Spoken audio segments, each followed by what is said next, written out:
Now we are. All right, we're on. This is the podcast. Episode 2. Yes, figuring it out. That's the name. Do we feel sold on it? Yeah. Yeah, I like it. I think it works.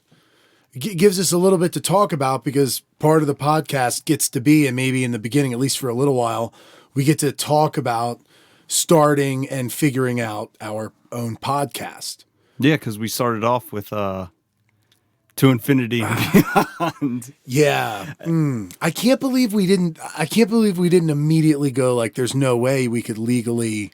I think we both thought it, but maybe just didn't consider it much because we're like, not many people are going to listen to this. Yeah. But there's probably immediately Google searches or you probably can't even post it.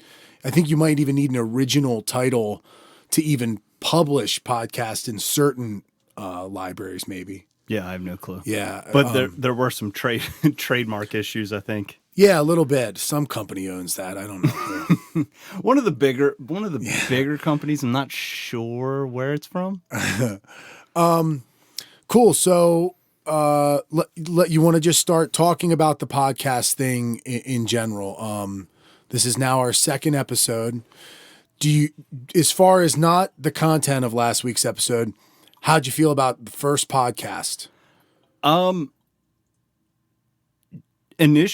Generally, I think it went pretty well. Cool. Yeah, me too. I had some of my own issues that I had to deal with, but yeah. I think it went well. We had tens of listeners. Yeah. We've got like maybe close to 30 now. The other day, yesterday morning, maybe it was 25. I don't know how that works. I don't know if I count as a listen, maybe even 2 if I do it from a computer or my phone. But then again, I'm logged in through the account. I'm not sure how that works. I did have a few people, off the top of my head, I know of 5 people who definitely listened to it. That's cool. So yeah, that's better than none. Yeah, definitely. So one thing we're talking about first time doing the podcast, I know one thing we're going to get into, and maybe we'll just bring this up throughout or however it works out, was first times in general, first times doing anything where, I know at least for me, brainstorming the most extreme or maybe the most unexpected kind of first time where, you get that feeling of in the moment, maybe frozen or adrenaline, or this is not the way I envisioned it. And it's kind of like an intense moment. Not that recording a podcast is quite that, but there's a feeling that the average person doesn't feel when it's time to perform. And that's in anything. Well, that's kind of what I was experiencing last week because I don't have the comedy background that like you have or some of the people we talked about last week. Right. But I do have a musical background and playing, but it's a completely different world. And you never had to talk. Did you ever even talk into a mic? Did you ever even say anything to the crowd? No, I never had a mic in front of me. I never sang. Yeah. I never did any of that. I just kind of stood behind the veil of my bass and just played. Yeah, it's definitely different when it's time to talk. I think there's a carryover, or maybe you can relate to it. Do you remember your first couple times where it was a show, or maybe a show where you were just like very nervous, or maybe it brought out the better in you, but there was a different feeling that you can't feel without going on stage? Yeah, maybe not. I mean, that's good. That's good to be calm in that situation, I guess. Or some people don't feel that way. And you played sports growing up. I think sports prepares you for that type of thing in a way that a lot of people don't expect. As far as the it's the moment and it's like the time that stuff matters. I think that's a really big thing to performing anything, giving a speech. It's like this thing that you're signing your name to. Same thing with like a performance in a sport. I think the types of nerves that I've gotten to do, say, a jiu-jitsu match or one of my MMA fights is not that far off from the type of feeling you might get before a really giant like comedy show, or like my first time on 98 Rock was probably Oh, well, you have like hundreds of thousands of people listening to that. that was big. I knew That's people. a big thing. Yeah, and people who I hadn't seen in years, who I don't know, who maybe don't even care for. I knew a lot of people were going to be hearing that in a way that it just. What you say matter. If you're going to be making jokes, you're either going to look like an idiot, you're going to look like a funny guy, you're really sticking your head out there, or you're not. You're the guy who was on there that's forgettable. It's a tough thing, and you're aware of it in the moment, especially in an entertainment type thing. Like the second you say a joke, if it's bad or falls flat, you immediately reflect on it and like can beat yourself up for it in the moment, you know? Dude, that's how I felt about the first episode. Like recording that, and then as soon as you're like, all right, it's posted, this fucking wave of anxiety just came over top of me. I'm like, fuck. Because it was like a super vulnerable situation for me that I've never put myself out there like that. I've done music and shit like we talked about, but it's a completely different beast. It's you and I sitting here talking in a room and posting it on the internet, as opposed to just like four dudes in a band playing music, and if you don't like it, whatever. Yeah. But it's to me, it's just like a more critical ear listening to it. I get that. So recording it wasn't as uncomfortable because it wasn't out there yet. And we were just talking, but then once it's out there and you know people are listening and judging and thinking, and everything you say paints the picture of who you are to them, especially if they don't know you. Yeah. Like the people who I have listening to it who don't know you are going to by the end of the episode, they're going to form an opinion of you, and you really haven't shared a whole lot of yourself, and they're just judging it by, is he trying to say something funny here? Did I like it? Did I like is he being realistic? Is he being this way? And then they judge their opinion, I guess. Yeah, because like I said, I'm not a comedian. I've never been in that world. You are, so the people that know you are listening to it and know that you have some sort of toe in the comedy world, or at least used to. Yeah. And it was just, I don't know, it's just fucking. I'm trying to remember back. See, the one thing for me that definitely gives me a natural edge, to the point where, as far as that style of stuff goes, I never really put much work in. Like, I did drama all through high school, and I loved it. I was in drama 1 through 4. I was a peer tutor senior year. And after that, would do like some acting type stuff, the comedy, the slam poetry performance stuff. Now, writing that stuff, you had to put work in. But for comedy, I put very, very little work in. And for all of my acting stuff, I never wanted to do something where you had to like memorize lines. So it would be like not improv, but like maybe things that you could just kind of work with, or whatever you do in drama class. And I loved all of it, and I never put much work into it, but because I always did it, and you always have those nerves of being underprepared and just trying to naturally pull stuff off, it's hard for me to remember feeling nerves. I can remember the first time stepping on a comedy stage, being at Magooby's, and it wasn't as nerve-wracking as I thought it was potentially going to be, or maybe I didn't even think I was going to be nervous, but I really wasn't. See, I was more nervous with the release of the first episode than any time I've ever been on stage. And I've only been on stage playing music a handful of times, but yeah, it just a wave of anxiety just rushed over me. I don't know what it was. Could you imagine how I feel when I post my guitar videos?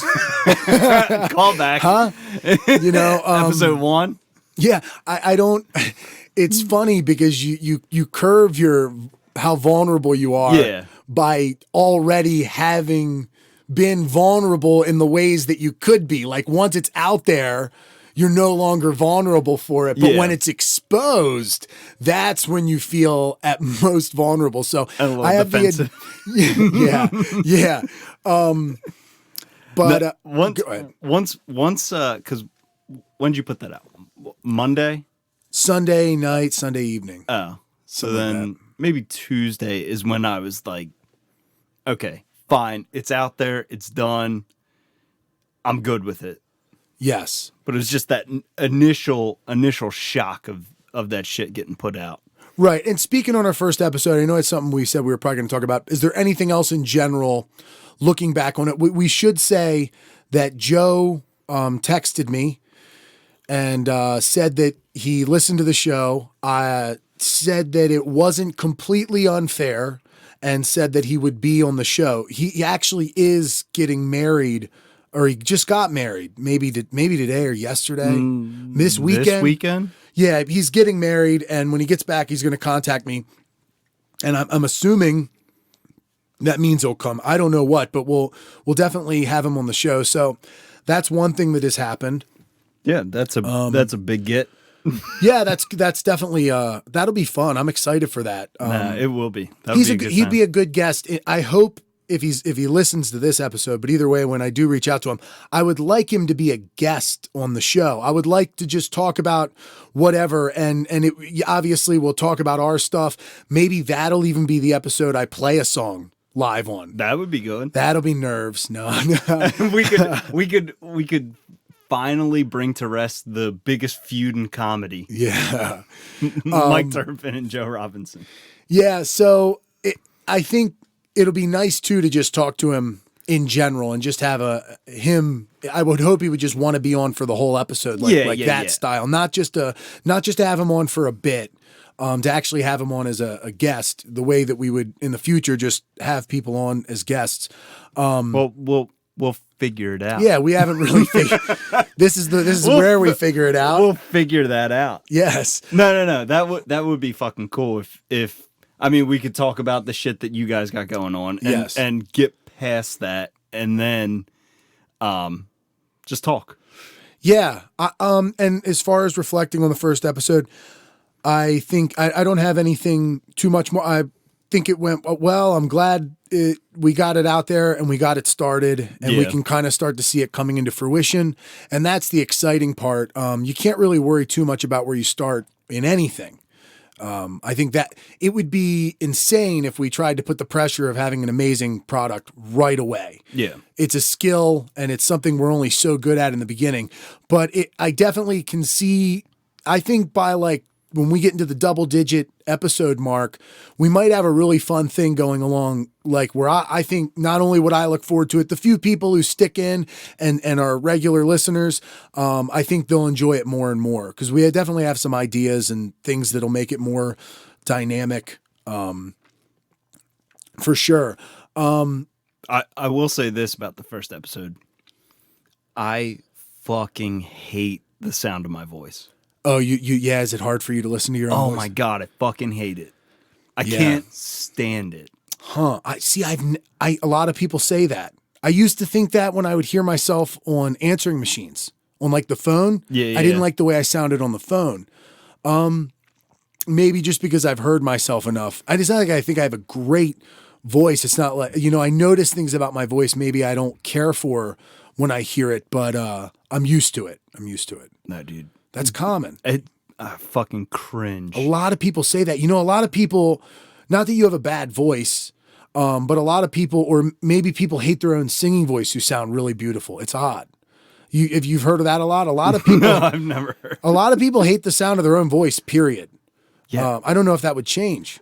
The only time I've ever really heard it is on quick little videos, or if I get a new mic, test it out, see how it sounds. But when you have to listen to yourself for fucking 95 minutes, listen back to it, it was awful. The one thing that stands out to me when I listen to myself, one time I had a conversation with an ex of mine when I was dating Steph.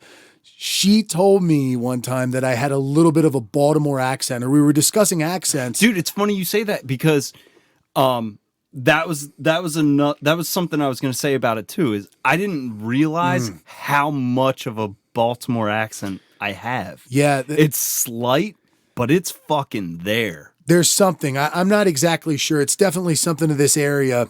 I don't know if it sounds insanely like Baltimore or if it's just an East Coast thing. I don't know how specific it is. It probably is at least a Maryland sounding voice. We both have a little bit of it at times. And that stands out. My accent, when I hear my accent, it really stands out. Yeah. For sure. And it reminds me of the time I was told that because I had never been told that before. Never been told that I had an accent. The only time I've been told that I've had an accent is I went out to Arizona, and they're like, "You're not from here, are you?" Like, no, I'm not. We're at ASU. Nobody is from here. Yeah, what do they sound like in that area? Is it like a flat? What is that Midwest? It's kind of like Midwestern. They say Arizona. Oh, that kind of thing. So it's like, and I think that's kind of like West Coast too. Coen Brothers movie or something. No, you just sound like... I guess. No, I don't know. Like in that, like, I know this is more northern, but I think of like the movie, the movie Fargo? Yeah. Oh my God. That I can't kind of fucking stand that. Oh, the voice of that movie? No. I can't stand the accent of the... Oh, yeah. Oh God. Who's the actress in that? She's in Almost Famous. And Burn After Reading. I'm not going to be able to guess. But Burn After Reading is a Coen Brothers movie too. I can only think of the female cop in the movie. That's what I'm talking about. But I don't know her name. She's older, yeah. Right? Yeah, I'm not going to think of it. That movie made me hate her. Oh yeah. I saw that movie young. But first times in general, so doing this, you said made you feel way more nervous than any time ever performing. What other things give you that type of nerves, or things you did for the first time, especially? Because I imagine anything that makes you nervous the first couple times you do it might be worse. But can you remember a time where you felt more nervous than when I told you we posted the podcast in recent times? The first time I had to use a suppository. How long ago was that? A suppository. 5 or 6 years ago, maybe 5 years ago. Man, I've never had to do that. What is that? What exactly happens? That it's water in the butt or something? Like it's something that swells in your butt? That's an enema. Oh, a suppository goes up your butt. Yeah, you have to physically put it in your butt. How big is it? It's about 2 inches. Okay. Maybe a little bit thicker than a pencil. Okay. And it's greasy. So a pinky. Yeah, about a pinky. But a greased up pinky. A greased up pinky. So it slides in there. Yeah, that's interesting. I've never had to do that. It was an experience. That was my first introduction into anal play. Yeah, first time. With myself. I've never been a couple times in the shower. I've been like, I should just stick my finger in there just to see what it feels like. I've thought of that, but I never have done it. I'm so scared. Well, and the thing is, it's like, personally, it feels like there's a stigma behind it, but it's like, it's your ass. Yeah. Why can't you put your own finger up there? Well, that's the thing. For me, it's fear. If I wasn't afraid of, like, I don't know, it just makes me nervous. I get nervous about those things. I mean, I've even thought about that. Like, you hear people drinking their own pee. That's gross. You like in the morning. Like, no. Some fighters, Manny Pacquiao, the boxer, did it, and a couple other like MMA fighters have done it. I'm not saying to do it. I've never done it. And then I heard sometimes on some show, people were talking about a guy saying he had tasted his own cum. And that's fucking disgusting. I've heard that multiple times. I have too. And I've jerked off millions of times at this point. I'm 30 years old. I probably started jerking off at 11. Jeez. Maybe. Well, no, I mean just million, yeah. So it's gotta be. And you never have just been like, No. It would be convenient. I mean, it would be convenient because your body's producing it. So it's like, it's there. Why don't I dip a finger in it and see what's going on? But nope, never even thought about it. Yeah, it's odd because, I mean, this might get a little vulgar, but I think about that sometimes with a girl, if you've been inside of them and then they start, so like they're not weird about tasting themselves as much, like, because that has to taste, like if a girl's going down on you, she has to be able to taste herself heavily. Yeah. Sometimes there might be physical evidence of herself on you and she doesn't care.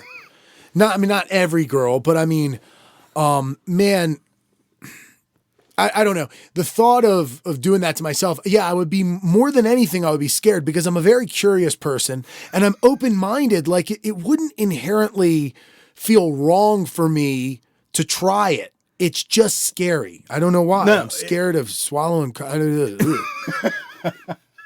It's not. It wouldn't be wrong. It's just fucking, like you said, it's just scary. I wonder what percentage of guys have tried it. Dude, I bet you it's larger than you would think. 10% guaranteed, right? Have tasted. Dude, I bet you it's more than that. Intentionally tasted cum. 10 is way low. Way low? Yeah, I'd probably say like 30 to 40. Okay, we can't go above 40.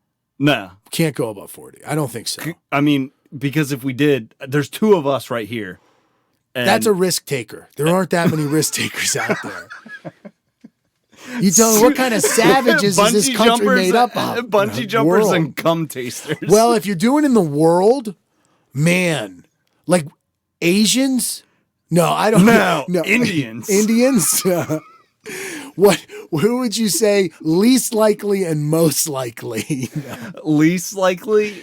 I don't think black dudes want to try their own. I think black dudes are least likely. I think most likely are probably Indians, because Native American Indians, like Indian Indians from India. From India. What do you think? I would say maybe Thailand. Because I also associate it with being like sexually something too, or just vibrant. I guess there's like Thailand. I was thinking Asian men might. Well, that's where I got the whole drink and pee. Yeah, a lot of. It's not an American thing, but it's a cultural thing, and so I'm like, man, maybe. I don't want to start a rumor, but don't make this an article. Go ahead, start it. I would say Asian men might be more open-minded and not think much of it. Might be more neutral because, like, the things we're afraid of, they might find silly. Like, they might not think it's that big of it. Like, yeah, you want to just taste it. It was whatever. It's not dangerous. It's yours. Eat it. Just try it. Just curious. I mean, it's an enlightened way. I respect it. It's not out of disrespect, but Asian men are definitely drinking their own cum. You know, if someone came to me and was like, "Yeah, you know what? I taste my own cum," I'd be like, "That's fucking weird." But then in the back of my mind, I'd be like, "Okay, it's yours. Yeah, you're good." It makes you very self-aware. No, I'm yeah. He no longer has to wonder what girls are going to think when that, you know. Yeah, you're not weird. You're just health conscious. Yes. Any other do you remember your first time? I always think of like first kisses as being uncomfortable and weird. If like both people are, if you're like 100% sober. Yeah. Which I had never tried anything all through early stages of a long period of my dating. I was sober for all of it, which that is a very nerve-wracking thing to do. That's another good first to talk about is your first drink. My first drink. But let's keep rolling. So God, now I'm getting sidetracked. What was the other first I was going to tell? You were talking about first kiss. First kiss. Yeah. I can remember how many times, like early on in dating, when I would just sit there and think about putting my arm around somebody or think about going in for the kiss and think about all these things. And it wasn't until I had tried a few times and probably until I was in my I was probably 20, 21, that it wasn't as big of a deal or didn't make me as nervous. But finding the timing to break physical contact or like that, you know, break the barrier. yeah, I guess I wouldn't feel uncomfortable going in to kiss a girl that I've already had my arm around and we're already like holding or, you know, touchy feely. But to break that line in general, that usually makes me pretty nervous. Like, I can't think of too many things. Dude, in high school, I got the Dodge. I went in for a kiss and got the fucking Dodge. Dang. And like the I'm coming in straight, she goes right for the cheek. Yeah. Oh, that fucked me up for a while. Well, you got the cheek. Yeah. Yeah, something. It probably did. It make you pretty I was self-conscious for a fucking while. Nervous to go in. I never got turned. I don't know. I'm sure I tried to kiss somebody who didn't want to. Maybe. I can't remember off the top of my head. Maybe I never did. Yeah, that's interesting. I bet that would build something, especially in high school. That sucks. It was fucking terrible. My first kiss wasn't bad. I was just mine's not worth my story's not even worth telling about it, but it just definitely got me. There's things that make me. It was something that makes me nervous. Saying definitely MMA fight, like that was up there. That brought me back to something I hadn't felt probably since high school or something like. And it was when you knew you were going to have to fight somebody that you would you were fired up and wanting to fight, and then it was time to go, and it was like just a different level of nerves. And I didn't get nervous to go in and fight a ton, but you're so much of whatever you are.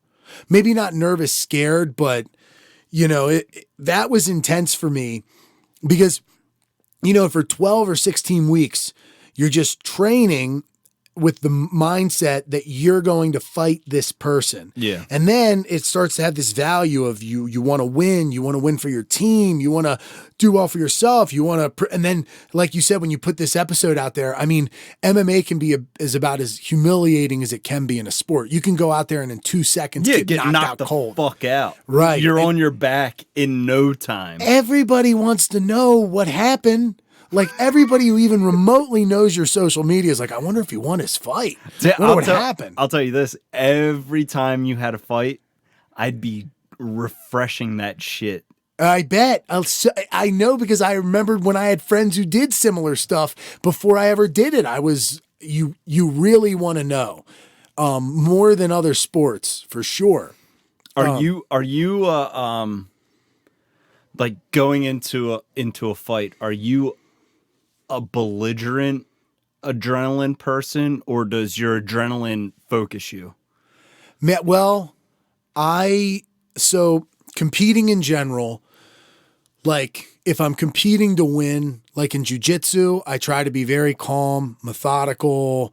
I try not to use any adrenaline. I try not to get any of that. And that is the best thing for MMA. Try, but what's your natural instinct? In jiu-jitsu, I don't. I'm very good at taming that, and I have been since the beginning, and it's felt natural to tame that energy. And what adrenaline I do get is probably affects me for the better in comparison to other people. That doesn't mean I don't get an adrenaline dump. Like your first match in a tournament, you get tired a little quicker, but MMA, I don't know. There are parts of a fight that I'm attracted to the adrenaline. Like a fight for me, I like the idea of being prepared for skill and all of that. But the second it's time to fight, you just let it go. You just go into kill mode. And that is not the best way to win a fight. The best way to win a fight is to come out there and treat it like a sport. Like you might have to go 15 minutes. This is a sport where you could get tired very quickly. Like try and get a feel for it, stick, move, all that. Like don't just go out there and waste energy in shots that you don't know are there. Like it's not just walk forward and play technical rock'em sock'em robots. That's not the way to win fights. The best way to win a fight would be to smother your opponent against the cage, work him to the ground, lean on him, save your energy, and just patter him and try and set up submissions from the top position. That would be the safest way to win a fight.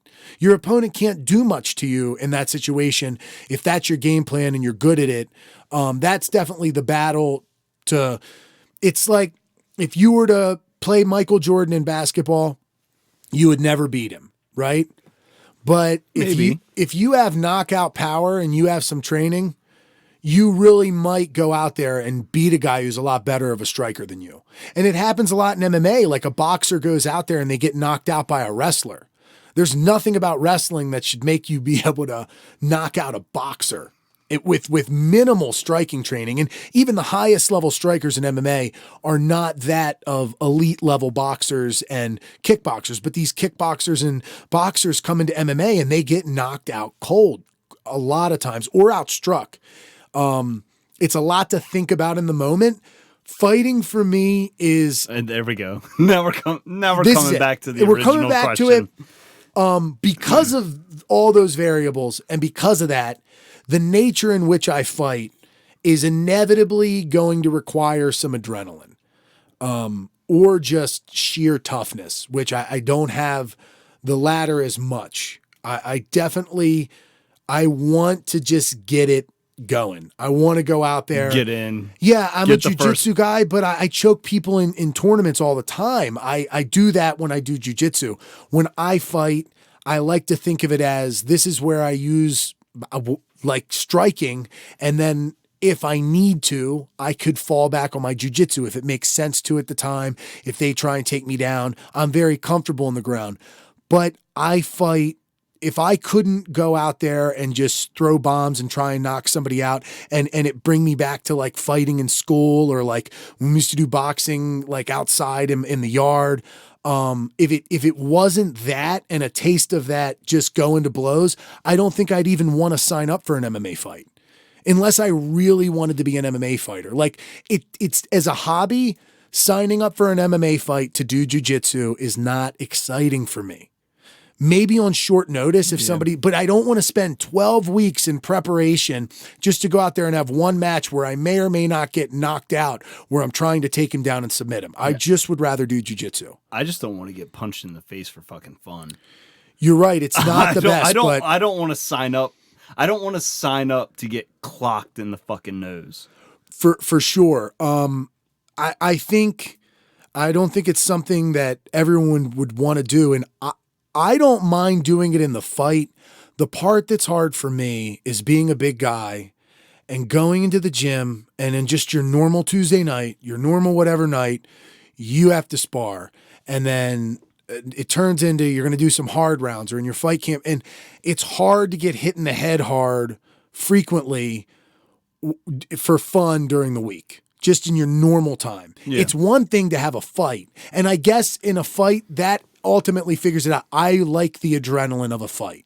And that's what I like to get when I fight in MMA. I like it to feel like wild adrenaline, the deep end. Yeah. You know, the deepest end. The fucking, the hit of adrenaline is the best high in the world. Yes. God, I fucking love it. Yeah, so I definitely chase that in an MMA fight. So, back to it.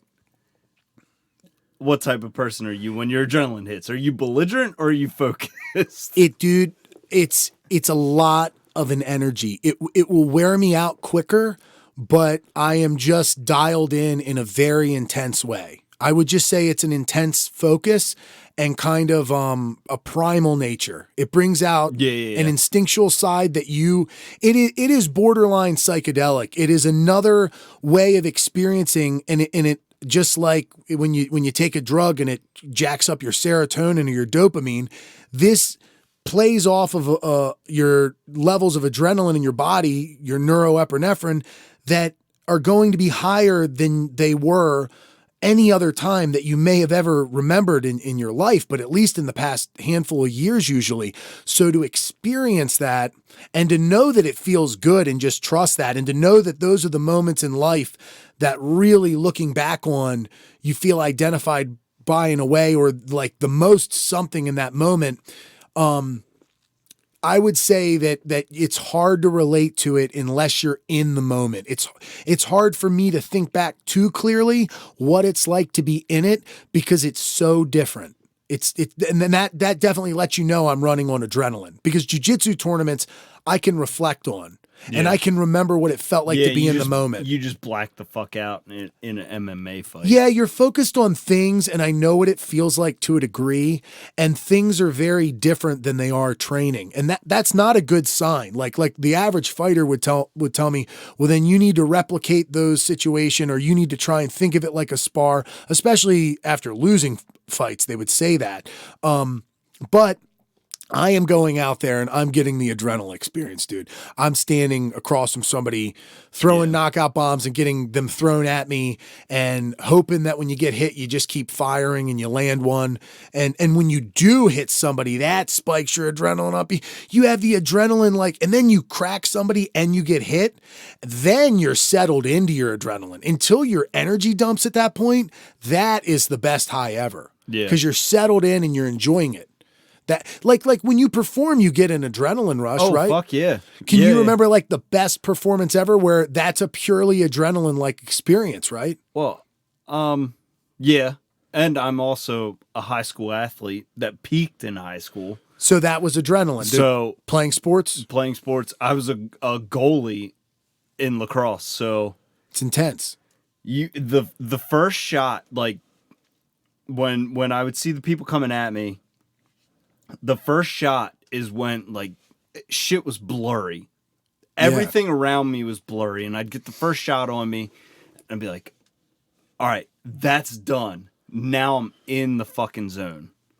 Mm-hmm. But let's get back to... No, one more second of that, though, because I'm curious. I just started paying attention to lacrosse as a sport when I started doing strength and conditioning. Oh, yeah. And, for a lacrosse high school team.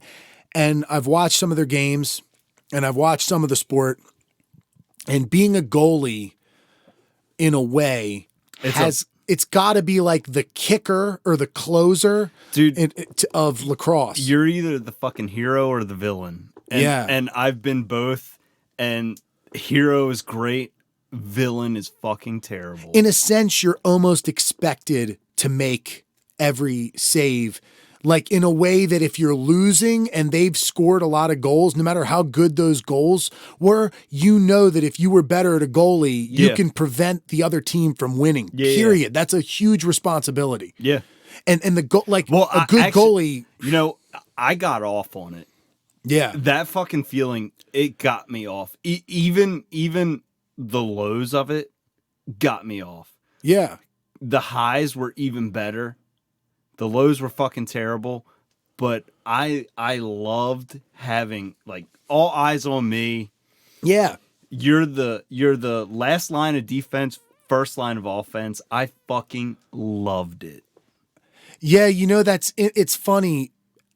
It's so much like me as a person to where I'm hesitant to say that I love that, because it's like you already are the center of attention, and you're not that way as much though in your dynamics. You're not always not as bad as you. No, not like me. So it's different when you say that you really love it. It's probably a very unique thing when you're doing that, right? It's not something every day. No, it is every day, because I fucking love being the center of attention. Okay, there you go. I love being in a social situation. I fucking get off on that too. I don't go out of my way to be the joke maker and shit. Right. But I just love being the center of attention. I love people listening to me and watching me. Yeah. Now, I'll tell you this. Which is kind of counterintuitive to what I said earlier about fucking putting this podcast out. As far as comparing the highs and the lows, like the low lows, One thing that does suck about an MMA fight is it's like one fight and then you months off, or maybe you take one 6 months later. You like in a game situation, you can come back in 3 days, 4 days, and you can do it all over again. Yeah. And then if you have a bad season, you're like, well, last season we were good. Maybe next season's a clean start. You don't even start with the record you had last year. Yeah. You're no longer last Clean season's slate. identity. So it's a weird seasons of sports kind of create a different feel as far as that go. I loved team sports. I would get nerves too. I loved the championship game. I wanted to be the one who had the last shot. I wanted to pitch in the big game. I loved it all. I wanted to hit threes and out rebound the other team. I mean, I had a big vision. It didn't always work out, but like, I definitely like that. I mean, I also wanted to be a team player. I wanted to be a lot of things. But yes, I definitely wanted to be able to do what was needed. Being the fucking hero I love that. Is a fucking crazy feeling. That's like with the position I played, man. You were either the hero or the fucking zero. But like making the last save or whatever, that adrenaline dump is the best. Yeah. When we were going to move on from lacrosse thing, before we got in that, did you have a direction you wanted to go next? Was there something on your mind, or just keep going? And I thought we were going to keep talking about first time. Yeah. Okay. And bring it back to the suppository. Yeah. Oh, bring it. We haven't even Yeah. Okay. Go back to the suppository right now. All right. So in my younger years, my heavier drinking years, I went on a fucking bender, like a week-long bender, and I just got dehydrated as shit. And one night I went to go take a dump, and it just wasn't happening. Like it was one of those like football-sized turds that you knew wasn't coming out. Or if it did, it was going to tear your asshole up. So I was actually supposed to meet up with a buddy that night. I'm like, dude, I can't fucking do it. Like, I got to shit so bad. I can't. I just got to like lay in bed and be comfortable for a little bit. And because of that, I didn't shit for like a week. God. Dude, I was so fucking scared. You can't even walk. You didn't shit for a week. It was bad. I was like, impacted. So I was doing everything I could. I was drinking coffee. I was eating burritos. Toothpaste makes me shit. So you were eating toothpaste? Yeah. Like just squeezing it into my mouth and fucking just waiting for the after effect. When you Google constipation, I'm pretty sure burritos and toothpaste are the first two hits. Oh, definitely. The most likely way to cure your constipation. So like it got to the point where I had to call my mom, like, hey, because she's a nurse. I'm like, when all else fails, in case of an emergency contact. So she's like, I hate to tell you this, but you're gonna have to get a suppository. I'm like, fuck. So I got the suppositories. I'm reading the directions, and it's a fucking awkward experience. It's like, lay on your side, wet your finger, like rub the thing up, lube it up. Jeez. And then essentially just shove it up your ass as far as you can go. One knuckle's not enough. 2 knuckles is probably the best. And then you just poop it back out? No, dude. That's Do you the have thing. to pull it out? No. That's the thing. You shove this thing in there. It's about 1.5 inches, 2 inches long, probably the size of it, like the thickness of a pencil. Sharpie. Okay, a Sharpie. Okay. And then the black ones are. That's why he said the Sharpie. yeah. It's the black Sharpie. One, so. It's a black Sharpie. Before not it was a blue pencil. pen. We're not talking about that yellow colored pencil. We got a big black Sharpie. We're dealing with. You got the Magnum suppository. And then you just I mean, oh God. This should have been at the beginning. Yeah. All the fucking adrenaline bullshit. Yeah, hey. Make it through that, you get to the good part. Yeah. We should just end on that. No. Yeah. We're done. So go on. No. So then you got this bullet sitting in your butt, and you just hold it there for like 45 minutes. And it feels like, because it's a foreign object up your ass, so you just fucking hold it in there. You don't shit it out, and you just let it work. Yeah. And essentially all it does is just like draw water into your colon, and then 45 minutes later, you just fucking lose it. Damn. It was the best feeling, though. Were you was it easy, or was it like, how nervous were you to go? Like once you could, where you're like, oh, dude, this might really hurt. No, dude. Before I put the suppository in, when I sat on the toilet, I'm like, oh, I can't do this. I can't do this. Like, I'm gonna have to go to the hospital, or like stick my finger up my ass and dig it out. Because that's when I was the most scared. And then once the suppository took hold, it was like, it didn't matter how scared you were or how worried you were. It was just coming out. Normal, very soft, liquidy. Soft enough. Soft enough. Little plastic pieces of dog toy. Was that what caused it? You were chewing up the dog toys again. Just got too drunk. Steve got into the dog toys again. The squeaky ones get him. No, dude, it was like 18 inches long, but soft enough to pass. I bet you took a picture. Actually, you know what? I didn't. Did you clog the toilet? No, it went down pretty easily. Usually I do take a picture, but for that one I didn't. When Snapchat first came out, I was taking pictures of my shit. Oh my God, dude, Snapchat. I sent so many pictures of my shit and my nuts to everybody. When you're young, you think you'll never grow up. And then you grow up a little bit and you're like, God, I can't believe what I used to do. I mean, would you still do that? Would you be sending out nut shots? Probably. We're getting close to the end of that, though. You wouldn't do it as much, or maybe as frequently, or to as many people, or are you still in that stage of your life? Depends. It depends on how many drinks I have and how I'm feeling. We're only so 30 too.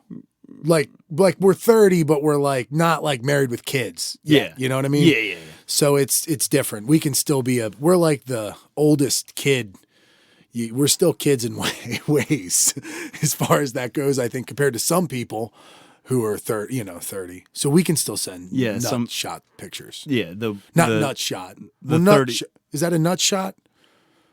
I would just say that those are your nuts. A nut shot might mean something else. A nut shot is when you get punched in the nuts. Is that what that? Okay.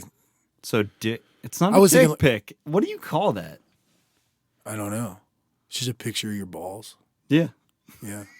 Scrotal photography. Scrotal photography. I love scrotal photography. Let's just go with that. Band name. Punk rock. That is punk rock. I sent out a lot of scrotal photography. Ooh. Now, we were going to talk about, you wanted me to tell my first time drinking. I think it'd be better to do this one because this will take less time and I don't have to explain as much, because I tried drinking. That was not what I started out with. Remember I did heroin? No. Oh, yeah. I smoked pot first and I was 27. I had just turned 27. Because you were straight edge. This is what for lack of a better term, you were straight edge. I'll do a very abbreviated version. Yeah.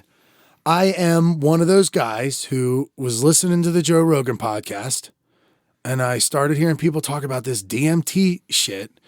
And I'm like, what are they talking about? They're talking about, and it would be these smart people, and some of them had no interest in any other drugs. Like they weren't into weed, they weren't into any sort of thing. A lot of them didn't like drinking much, or they had a very tame view on everything, but they just heralded DMT as being the experience of all experiences and just so extraordinary. And I was like, as somebody that heard people describe drugs before, I would always tell people, as somebody who had never done them, and people are like, do you think you'll ever do it in your whole life? I'd be like, well, I could imagine if I was older, at the time I would say like 60. Yeah, I would try acid or something. Like you can't understand what that is unless you've done it. Whereas when people would describe alcohol, when they would describe even something like cocaine, I'm like, I think I get that experience without experiencing it. That's how I kind of saw it. I didn't want to run the risk, and I wasn't overly interested in the experience because I felt like I could relate to them from my sober self as to what it might feel like. But this DMT shit people were talking about, I was like, this just sounds insane. I want to try this. And I was like, I think it's a good place to start with smoking pot. My girlfriend at the time smoked pot. People on the podcast are a lot of them are, marijuana advocates, and a lot of the guests are that talk about this stuff. So for years I was fascinated. For at least 4 years, I had been extremely fascinated, and I knew I wanted to do DMT. Anytime in that 4 years, if you would have told me you had it, I would have done it. Yeah. I knew I would have done it, but I wasn't ready to say I was going to do it. But I sought it out when the day I was like, I'm going to smoke weed. That was my, all right, now I am at the point where I'm as long as this first part goes okay. And my goal was, I want to smoke weed. I want to eat mushrooms. I want to do DMT. Anytime in that order, I figured it was a good chain. One prepares me for the next before it prepares me for the next. But I will tell my first time smoking weed story because it is unreal. I'll breeze through really it was my third time. My first two, I did not get stoned. I don't think I did enough, and I was being extremely cautious, and I didn't know how to use my bowl. You know how a bowl works with the carb. With the carb on the side. I didn't know how to do that. I wasn't holding it. Maybe if I was, I definitely didn't let it go. And I smoked very little, a few small hits and out of a bowl. And I didn't really feel much. I mean, a little bit. The day after is when you had to get your X tattoos covered up. Oh, yeah, my triple X. No, they fade slowly because they're on my lip. Yeah. Your body just absorbs the ink. Yeah. So what wound up happening was I was going to smoke with my girlfriend at the time for the first time. And she said that she was a little worried because she knew somebody who had a really bad panic attack the first time she hadn't smoked weed before? No, so my girlfriend at the time did, but she was nervous about me doing it for the first time. But this wasn't my first time, so that's why I actually tried it on my own. I tried it by myself, at my house. Yeah. This was going to be my first time with her, but I was going to rip her bong. So I was telling her, yeah, I did a few hits. Nothing really affected me much. That's a bad idea. So I ripped the bong, and it makes me cough horribly. And she used to do 3 or 4 bong rips. So I'm hitting it, and I'm feeling it not really much yet, 5 minutes, I did 4 bong rips, and each one made me cough till I cough horribly. Too much. Dude. Too much. I never thought it was going to end. I got into this thing. I went downstairs, and we were making strawberry shortcakes. And I knew, dude, I was in for it. I got the most crazy feeling of my body was buzzing full of just energy at every end. And I started laughing hysterically, and I didn't know why. And then I just started trying to tell her that I had it in my mind. I wanted to tell her, man, I couldn't keep it together to save my life. I was just shocked. So I started to say it, and then I would laugh. It didn't come out. You couldn't articulate it. For an hour, yeah. I was stuck on I just kept saying, well, I couldn't keep my shit together to save my life. That? Dude, in different ways. It was cracking me up. I was imagining characters on TV shows like Fred Sanford saying it, right? So I can remember this like it was yesterday as far as this part goes. And I would remember it, and I was like, man, that could be a line in a show. And then you realize that it had shit in there. And of course you couldn't say that in a show. And these are the things I'm thinking. I'm dying laughing. I'm trying to tell. Well, next thing I know, I'm on the ground. It gets crazier. I was sitting in bed and I couldn't eat my strawberry shortcake. I was lying there and I was going through this thing where you felt like you kept snapping out of being like not there.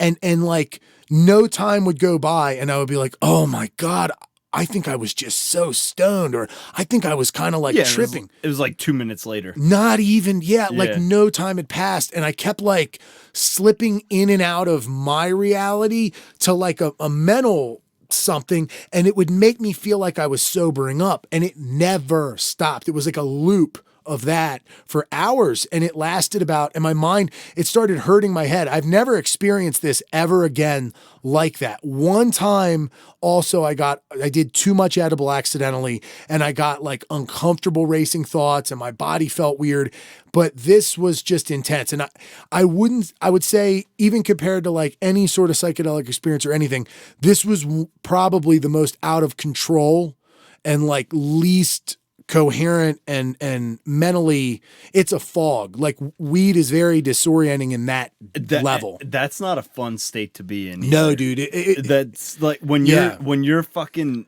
just zombied and you can't, like, you're just inside of yourself. That's not a fun, for me anyway, that is not a fun place to be. Yeah, it wasn't that great. I mean, I laughed on end, and in ways it was euphoric. It really beat me up though. It wore me out. I remember coming to work the next day and we were working together, and I was thinking, like, it was like at one point in time it was like 4 a.m. I'm like, I woke up, I like went in and out of it, and I couldn't even walk to the bathroom. I was so out of it. Yeah. And I'm like, I don't even know if I'm going to be able to work tomorrow morning. Like, I have to get up in a couple hours. But then when I woke up normal, maybe a few minutes, I did feel okay. But dude, I've definitely lost the use of my legs a couple of times. yeah. Yeah. So I figured that would be a better first time than to have to explain the history leading up to drinking. The reason I did drink for the first time was I had already smoked weed. I had already tripped. Mm-hmm. And I was like, well, I was single at the time. That's what it was. It was dating. Give it a go. It was dating. I went Yeah. on dates, but I don't have any drinking stories that are remotely anything. I've never been really, really drunk. I've never had more than a few drinks, and I don't have any stories other than maybe like one time we got that absinthe stuff in Italy, which, you know, is the strong and, has that wormwood stuff in it. It's like a different experience. Other than that, I never even had a hangover or been like totally messed up. I have a drinking story of you. Was of me. Yeah. Do I know that you know it? Yeah. Have we drank together before? No, never. Okay, tell me. You showed up to work one day and you're like, man, I fucking ate some rum raisin cake last night and I think I was feeling a buzz. Oh, dude. I'm like, Mike, I don't think you did, dude. And that's too funny. I remember that. Is that possible? I don't think so. It depends, but Well, I'll tell you this, as somebody who now has drank, I'm very sensitive to a slight amount of alcohol. It takes a lot for me to kick it up to, like, it'll take 2 or 3 drinks for me to go from the initial feeling to the next step. But if I was to drink a quarter of a shot, just sip a shot, I would feel it. no, you're a big boy, but you don't drink, so you don't have a tolerance to it. So. Yeah. But that shit was funny as hell. That's funny. You're like, Steve, I ate some rum raisin cake last night, and I think I was feeling it. Like, oh, maybe, dude. You could have been. Or you're just tired. Do you remember, how old were you the first time you drank? Probably like 12 or 13. 12. Oh, no. Actually, you know what? First time I drank was 5th grade. 5th? Do you remember that? Did you get drunk? No. I didn't get drunk. Oh. But me and my buddies were shooting pellet guns in the woods. Okay. And the kid's dad was a smoker and drank. So we got a little bit bored and then ran up into the garage, grabbed a Budweiser and a cigarette, ran back into the woods, cracked the beer. It foamed all over the place. We like all took a sip. It was 3 of us. We all took a sip, and then we lit up the cigarette, and nobody inhaled it. But Now, what age do you remember being drunk for the first time? Like really, or was there ever a time where you were like, "Whoa, that is crazy to be like that"? yeah, probably 8th or ninth grade, 8th or ninth grade. something like that. Was that around the time you smoked pot for the first time? No, I didn't smoke pot until probably 10, like sophomore year of high school, something Yeah. like that. Yeah, that makes sense. That was probably pretty normal. I think that's everybody's progression. Mo- Well, except most for people. you. I know most people. It is. Yeah, that definitely makes the most sense. I would say most people who make it all through school or make it turn 20. If you turn 22 and have never drank or never done anything, I imagine you most likely won't. Yeah. There's got to be at least a pretty high percentage chance that Yeah. that you won't. Well, you broke that mold. Yes, I did. Yeah. So we're getting towards the end of the podcast probably. Is there anything else that, aside from first times, was there anything else we discussed bringing up? Is there anything else we wanted to definitely bring up? No, I think we pretty much just wanted to talk about the first episode and then firsts. Yeah. So I think we covered that. And then you tossed in a tangent about MMA and Yeah. We got a little taste of that. I do think, how do you predict a show with having Joe on would go? If he was to be on for the whole episode and come in, how do you think him and I would go? I think it would be a little tense at first because I think he would come in on guard just judging on our last episode. So I think he'd come in like gloves up, ready to go. And I think you might do the same. Yeah. Yeah. But I think by the end of it, it'd be fine. It's hard to say, and that's the other thing when you're doing it via a mode that is podcasting, it feels different than having a one-on-one conversation. Yeah, because there's time in between. Yeah. It's not like all this shit was happening in real time. I mean, it's weeks apart. But for entertainment value too, there's like a nature of which at the end of the day you can chalk it all up as entertainment, even though this initially was not. At this point, it is. It is. Well, I mean, I guess initially it was, and then it wasn't, and then it now wasn't. it is. Now it is. Yeah, that's it. No, I think it'll be good. I think I think he gets what's going on. I think we're definitely going to discuss some things. If I had to guess, and I don't really have a direction in which I imagine it's going to sound a lot about like a psychology type thing. I think it's going to be like a mental type breakdown of like, he's going to defend his character. Of course, I said a lot of things that break down character. He might reflect in a way, and it's going to be it's going to be a psychological type thing. Maybe I'm wrong, but I could see it. Yeah, I think you might be. That might be hard to too explain. deep. Yeah, I'm not sure how it'll go, to be honest.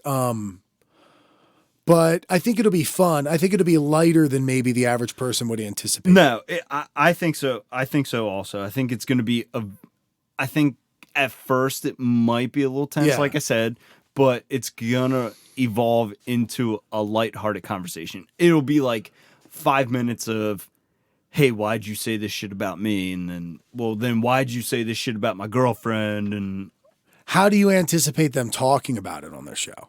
If they bring it up that it got brought up, how would you anticipate? I don't think they will. You don't think they will? Nah, and if they do, I think they'll just glance over it. Yeah. It'll be a real quick hit. Either like, hey, I was on this on our show, or just, did you hear what they said about us? And that's it. Yeah, I don't think I didn't think about it at all when I posted it. When I was listening back for the first time and listening to it, I was like, oh yeah, he's, like you're wondering what they're going to think Yeah, when you they hear that. you hear those bullet points and you're like, oh yeah. shit, that's what I said. So then they're gonna come back and hit on that. I don't regret anything I said. No. But I'm definitely curious what will happen. So that'll be fun. No, I'm really looking forward to that actually. And I think it's cool that he's willing to come on and talk. Yeah. And that's another thing with you guys being comics is you're not afraid of confrontation, or if you are, you're willing to accept it for the entertainment value. Some people might be more than others and some might avoid it in the scene, but there's definitely a nature in which some comedians, and especially in the platform that is podcasting, to have a conversation and have a back and forth like at a roast or like that, you can get away with saying things. Yeah, saying some fucked up stuff. We definitely will have a little bit of that dynamic where we'll probably have fun with taking it to things like, at least I assume, because that's definitely how some comics can get. And when there's this, we're going to be able to make light or make humor of it. But some comics aren't like that. You'd be shocked how many are like extremely nervous about social conversation, period. I don't want to get off on that tangent, but that was like what shocked me most about comedy was how many of them were not talkers or like had a lot of social anxiety and were not good conversationalists or maybe even funny in conversation. Not even like the quick whips, like a lot. They just shut the fuck down after they step off stage. Yeah, or they're just very like serious and as like a matter of fact type thing. Those are usually the ones that are like, not all writers are like this, but those are usually the ones that don't do as much crowd work, aren't as like free form.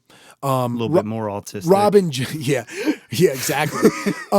Or maybe they get into comedy to learn how to be funny, or be, you don't always get into it because you think you're funny. Maybe you think you could be funny. Maybe you've never been the funny person and that's your moment. But like guys like Rob and Joe, they're the more talk funny people. Like if it was up to them, they'd probably have a funny conversation over writing jokes. Yeah. Which I like. I enjoy that. It's funny you say that because I do listen to a lot of podcasts, and majority of comedy podcasts, and all of them talk about like their fucking therapists and shit. It's like, is that just a check mark that you have to fucking fill out to become a comedian? I think you know what I really think? I think that artistic expression in general, any type of way that you like want to, it's either a therapy, which I think a lot of times it is. And when you like when you talk about people who need therapists, I think a lot of those same people, think about like the types of troubled minds that do take it really far in music. A lot of the high level people come from a lot of dysfunction. And I think art to be the people of extreme expression, chances are you have been through a lot and experienced a lot in which you might be a crazy person of, or you're chasing something. I don't relate to that. I'm a fan of that. I'm a fan of people. Like damaged people? Whatever it is. Yeah. I mean, from a young age, I always from the time I was like 6, I would have said my favorite bands were Alice in Chains and Stone Temple Pilots. And I've always been into that. And I've always had an appreciation because I think it's typically, there's something authentic about it. That raw, vulnerable, and important to them. Like it's so important to them to share it. Now, sometimes I just can't tell how sincere someone is being, but I don't often trust the lighter notes of like happy songs written by dudes who were beating their wives and acting, or secretly had a drug problem and they're just writing like 80s glam rock types. It doesn't always match the theme, and I've been less attracted to that. But again, I can relate to it in ways. I grew up in like that kind of gothy, grungy since forever. Yeah. But I'm a fan of that kind of stuff. In comedy, a lot of depression, a lot of anxiety, and a ton of insecurity. I don't know how much of it I can relate to, but I see it. The insecurity part doesn't make sense to me. Is like how you could be so insecure, but then put yourself out there so much. Yeah. I, Gym people, a lot of gym people do that a lot. I see when people like gain weight, they like are so stoked to like be proud of the fact that they don't care about the fact that they're overweight. And then like 2 months later, they're starting some keto diet that's going to make them cut up. And it's like, they're struggling with like the back and forth of what's happening and acceptance and not accepting it. And, gym people, it's putting yourself out there. And maybe I'm not as self-aware of it, but I think a lot of people have way more than I've ever dealt with levels of insecurity who get into arts in general. And comedy is an art form as far as that goes. Anything.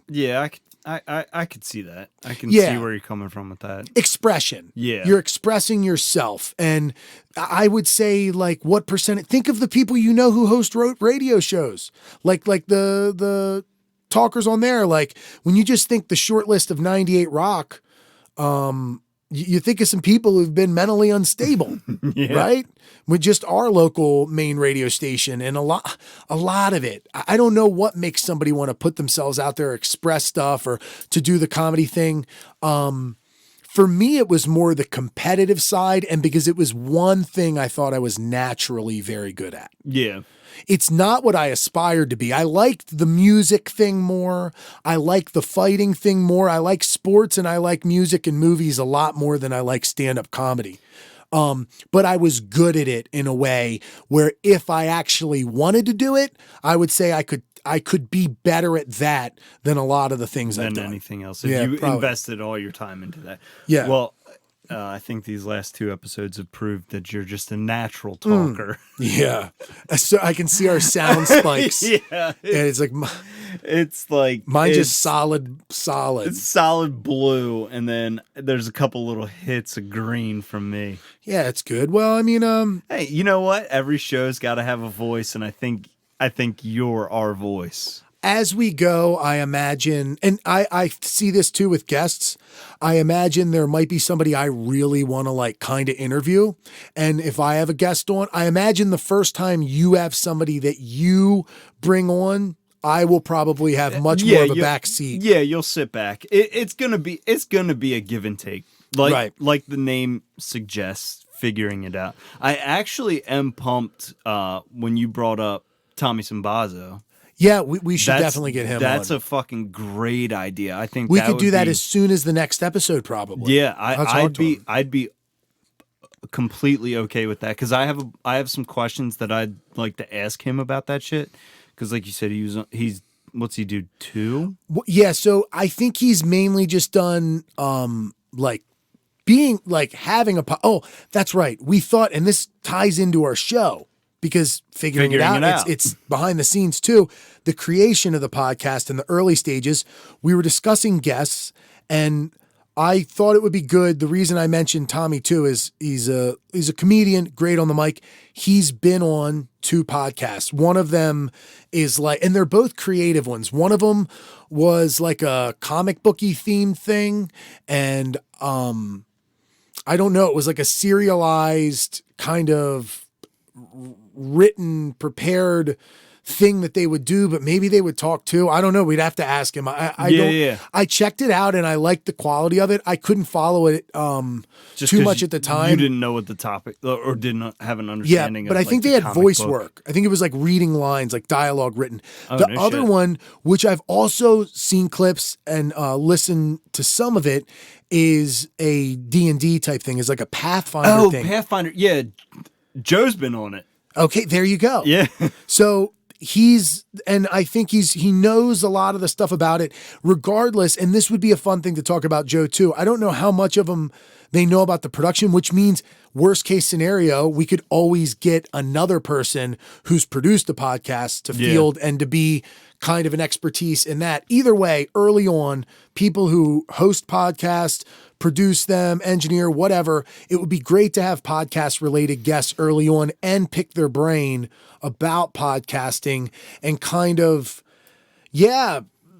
things whatever it could lead to. There's a million directions you could go with it, and it could definitely help us clear our vision a bit as well. Suggestions, even picking their brains, the things that they don't do on their show, but kind of like their view on podcast, their dreamed idea of a podcast, all this. So Tommy Simbazo is somebody I'm sure we'll get on the show. That'd be cool.